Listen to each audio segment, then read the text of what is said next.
coming up. I assume at your level you've probably had some discussions with CBSA and groups like that. Is that accurate? We absolutely have, yes. And how have your suggestions been met when you have met with CBSA? Domestic politicians want to play games and try to blame certain legislation. We're actually seeing the increase around the world. This Guy's Garage. Like and subscribe. I would now like to welcome our witnesses for our first panel. Canadian Automobile Association, in person, Ian Jack, Vice President, Public Affairs. By video conference, Elliot Silverstein, Director, Government Relations, Insurance. The Insurance Corporation of British Columbia by video conference as well. Shabnem Afzal, Director, Road Safety. Kelly Eimers, Chief Actuary.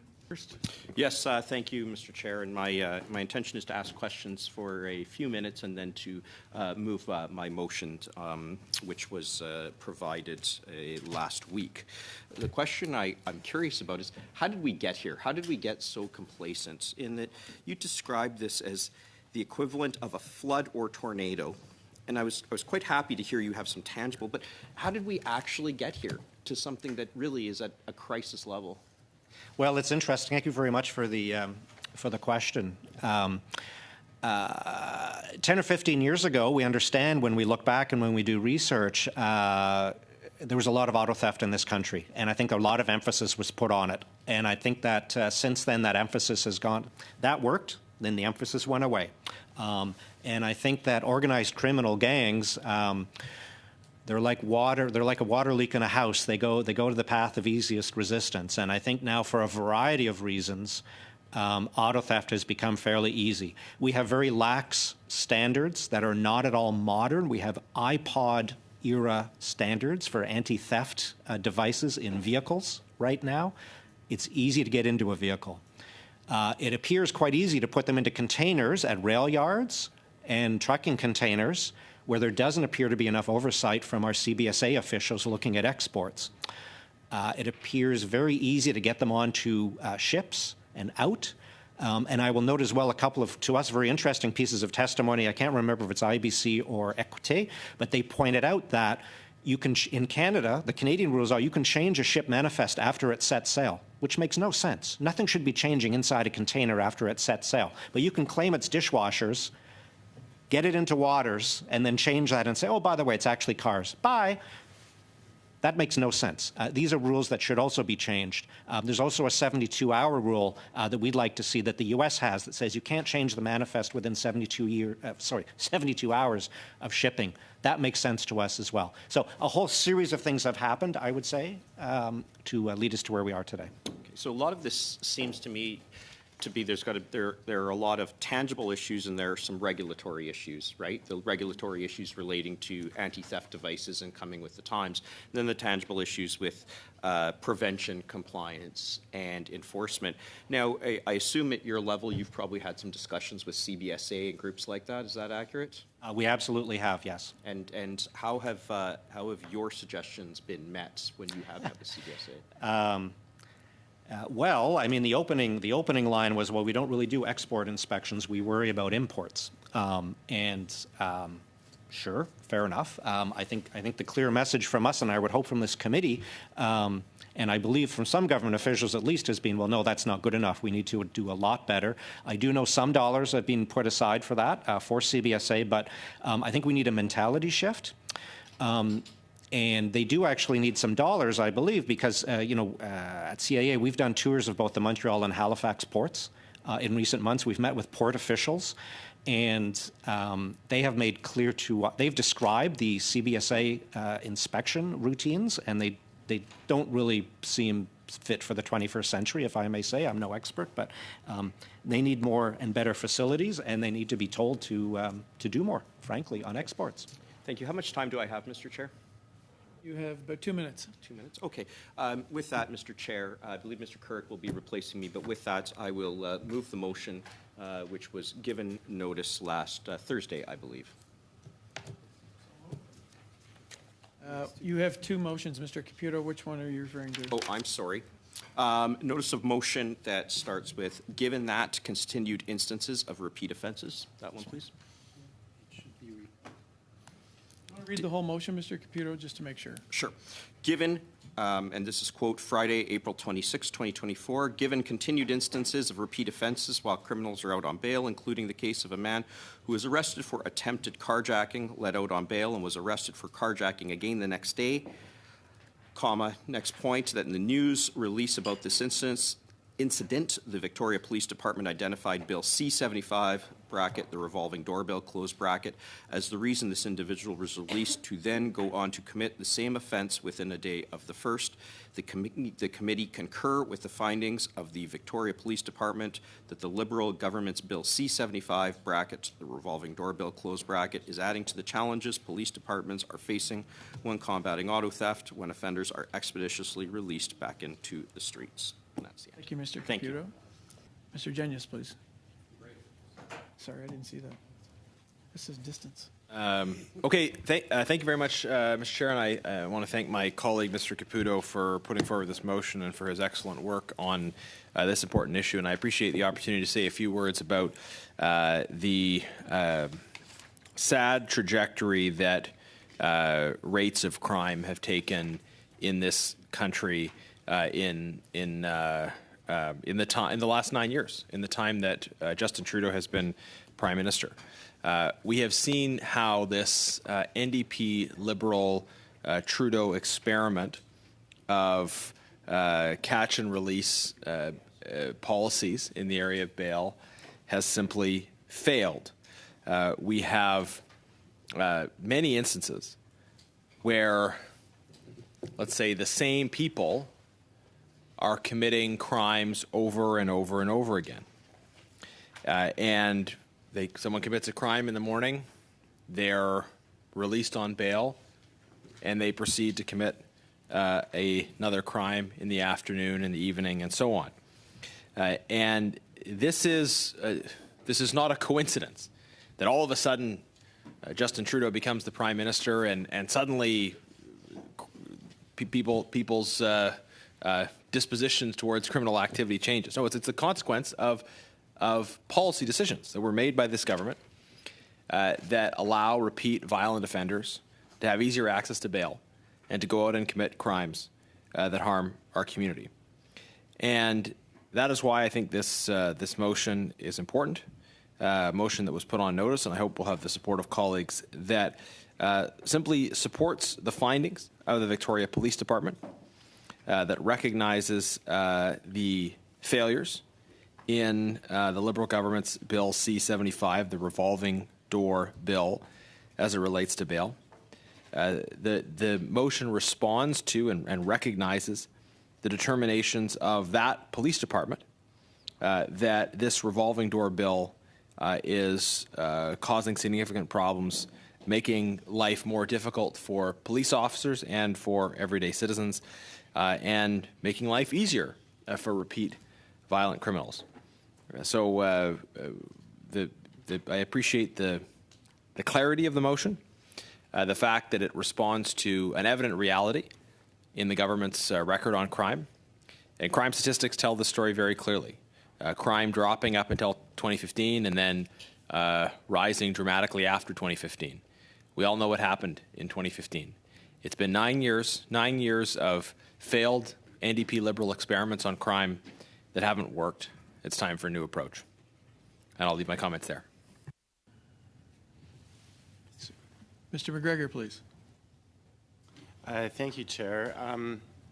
I don't really have any skin in the game for this one, and I'm speaking as someone who did vote against C-75. I was present in the 42nd Parliament during the Liberal majority government. But I just find it curious that this motion is being brought forward when we're actually in the middle of a study on car theft. And I guess questions that come to mind are, why is this motion so necessary when we've got plenty of opportunity during the middle of this particular study to ask questions? And has anyone thought of bringing the Victoria Police Department or inviting them as a witness so we could ask questions to them? Because there's a lot of language in this motion which is asking us to go on good faith of the Conservatives, which in some cases is in short supply. So I just wanted to make those observations that there were probably other opportunities and more conciliatory ways of bringing this forward during the middle of a study on car thefts. So I'll just leave it at that, Mr. Chair. I'd like to propose an amendment based on Mr. McGregor's excellent suggestion to add at the end of the motion the following, and invite representatives of the Victoria Police Department to appear before the committee for 2 hours. Anyone else? We'll call for a vote on the amendment to the amendment. All those in favor? Raise your hand, please.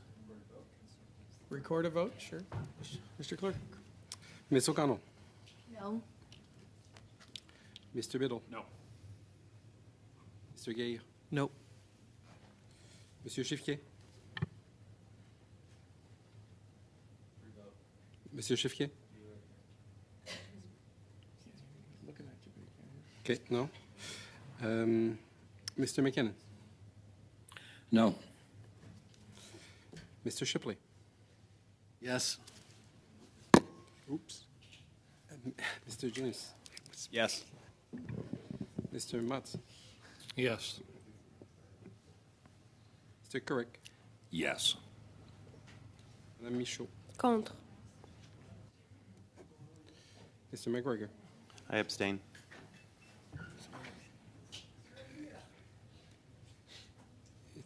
It's defeated. 4 against 6. No, it's defeated. So the motion is defeated. Okay. The amendment is defeated. And now, with no further discussion, we'll vote on the amendment, the original amendment. Yeah, motion. Motion, sorry, jeepers. All right, it's Monday. On division. No. Recorded vote? Someone say that over here? Go. Ms. O'Connell. No. Mr. Biddle. No. Mr. Gay. Nope. Monsieur Chiffquet. No. Mr. McKinnon. No. Mr. Shipley. Yes. Mr. Jennings. Yes. Mr. Mutz. Yes. Mr. Couric. Yes. Madame Michaud. Contre. Mr. McGregor. Abstain. Motion is defeated. We're going to continue now with our line of questioning, and I believe Ms. O'Connell, you're up. Thank you, Chair. Thank you to the witnesses for sticking through that. I want to start with you, Mr. Jack. Thank you. I think CAA has done a study, and correct me if I'm wrong, in the sense that they found 33% of Canadians who own vehicles have factory-installed anti-theft systems. And I want to know a little bit more, and you spoke in your opening remarks about these anti-theft systems, and it's somewhat unfair to put that on the consumer after they've already purchased the car.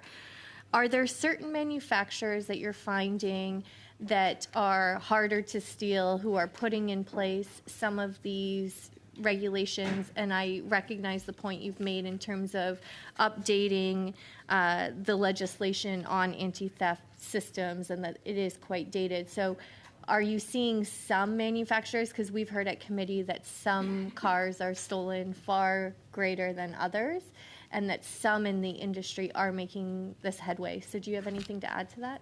I'd like to turn to my colleague Elliot in just a moment on this. He's a bit more knowledgeable than I, but I'll make a couple of observations. I mean, I think what gets stolen is what's most valuable to potential buyers. And so I think that our criminal gangs put more effort into figuring out ways to steal some vehicles than others. That's one factor among many. I just wanted to take note of it. And I think the other point I would make is again, the importance of a national standard, which is a federal responsibility for new vehicles going forward, so that we don't end up with an ongoing game of whack-a-mole where maybe one manufacturer does do a better job, their vehicles stop getting stolen, but guess what? The theft just moves over to another sort of vehicle. So with those 2 points, I'll turn it over to Elliot. I don't know if you have anything to add, Elliot. Thank you. It's a great question, and certainly we know that there are a lot of vehicles that are highly in demand. Part of the challenge that we faced is that the standards in Canada are grossly out of date. So, as we look at the industry as a whole, I mean, the challenge really becomes is that as some vehicles become tougher to steal, thieves are looking for vehicles that are in demand, and they'll move on to other ones. What we need to do is we need to update the standards so that all vehicles are safe, and that it shouldn't matter what make or model we're focusing on. But we tell Canadians that they know that their vehicles are safe, and we really need to update standards that haven't been looked at since 2007. And we really need to look at that as we approach 20 years, that there's a lot more that the industry can and should do, because Canadians should not be shouldering the costs of aftermarket costs to keep their vehicles safe when they're already paying a lot for those vehicles and other types of theft deterrents in their own home. Thank you. And we've heard at committee, and Mr. Shifke's actually raised the point as well, that the increase of vehicle thefts in the U.S. is per capita. We're seeing the same trends. I was meeting with some of our U.S. counterparts at the border and ATF, and they are seeing this increase as well. Europe is seeing an increase. So while domestic politicians want to play games and try to blame certain legislation, we're actually seeing the increase around the world. And in New Zealand, I believe it is seeing the highest number of car thefts that they've experienced as well. So on the manufacturing anti-theft side, it's quite important that we also keep up with international standards, or else the value of stolen cars in Canada just goes way up. Well, absolutely. I think other jurisdictions are acting on this as well. And so to your point, if we don't, or if we're slower, we will simply see more car theft in our country than in other jurisdictions. So I think, again, it's a very good argument to be moving as quickly as we can. And my only other observation, with great respect, is that Canadians drive vehicles in Canada and are worried about them being stolen here, not about New Zealand. More of the point about if we are behind in making these changes, and other jurisdictions update their anti-theft legislation, then we will be more vulnerable. And that's, I think, the point. So if I have a little time left, I'd like to ask a question to Ms. Evzal or Amers, whoever is better. I was actually just in BC this past weekend and doing a ride-along with the Chilliwack Police Service, and they had a bait car and talking about it. But they did actually talk about the fact that they're not seeing the increase of auto theft there and in BC. And this was the RCMP there representing kind of what they're seeing on the ground. Why do you think, or do you have any idea of why BC is not experiencing the same levels of auto theft? Thank you for the question. I'll take that one. So one of the reasons that we're hearing from our law enforcement partners is that we have, there's a number of variables. Obviously, it's never black and white, so there's lots of gray areas, but we can say definitively that we feel the organized crime aspect of vehicle theft has not really reached BC so much. We have organized crime, all different types, but in terms of auto theft, we're not seeing that same rise in organized crime. And part of that may be due to the fact that we have our borders are connected and to different countries, obviously. So there's speculation, and not for me to say, obviously, but enforcement could answer these questions way better, but that we just don't have the same markets that the Eastern Canada has to be able to ship to. So the western side of Canada does not. Most of our vehicles that are stolen, they remain in Canada. And actually, we have a good rate, like 7 out of 10. That was the last I heard from our enforcement partners. 7 out of 10 vehicles are recovered. Also, the nature of the vehicles that get stolen here, it hasn't really changed to the most, the newer models with the the anti-theft devices, it's really mostly still the older vehicles, and they're usually stolen from what we're told in the commission of a crime or those similar types of things. I can remember at the time the BC government it seemed like they were actively trolling car thieves, daring them to go and steal a car, knowing that a bait car was out there, tempting them to get caught. So that program, we know from the Vancouver Police Service, like their press releases at the time, had remarkable success in driving down rates of auto theft. Can you just tell us, like, have those rates remained fairly consistent? Like, is the bait car program still sort of like owning a little bit of responsibility for keeping those rates low, or is it a broader question with a lot of different things at play here? If you could just sort of add a little bit more to that, please. Yes, of course. So the bait car program is still a successful program.